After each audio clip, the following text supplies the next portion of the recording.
Hello guys, আমি প্রতিদিন যে ড্রিঙ্কসটা খাই, মানে প্রতিদিন খেয়ে ওঠা হয় না, মাঝে মধ্যে খাই আবার মাঝে মধ্যে গ্যাপ যাই।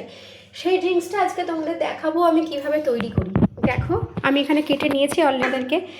এর মধ্যে আছে ছোট ছোট ছোট ছোট এরকম কিউব করা গাজর, সাথে আছে বিট।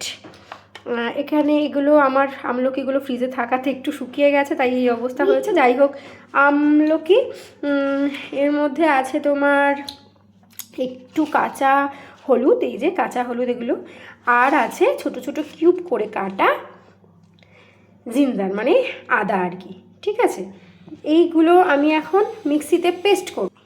দেখো, মিক্সির মধ্যে নিয়ে নিয়েছি, মিক্সির জারে আর কি। এই সবগুলো একটু ধুয়ে একটু জল দিয়ে এর মধ্যে নিয়েছি।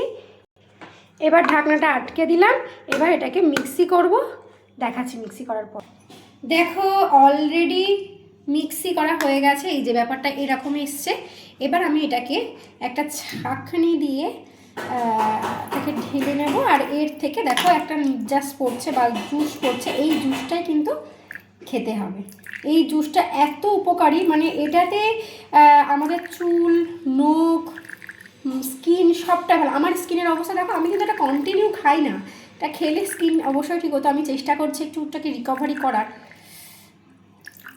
এই যে এটা যতটা চেপা যাবে এটার রসটা পুরোটা নির্যাসটা বেরিয়ে যাবে। এই নির্যাসটা ভীষণ রকমের ভালো। এর মধ্যে একটু আমি লেবুর রস দেবো খাওয়ার সময়, একটু পাতি লেবুটা একটু দিয়ে দেবো, লেবুর রস কয়েক ফোঁটা।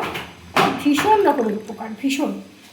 এটা যদি আপনার বাড়িতে বাচ্চা থাকে, আমি অনেক সময় আর্যকেও খাওয়াই। আপনার বাড়িতে বাচ্চা থাকলেও আপনি এটাকে খাওয়াতে পারেন। আমি একটু কথা বলি, তুমি এটা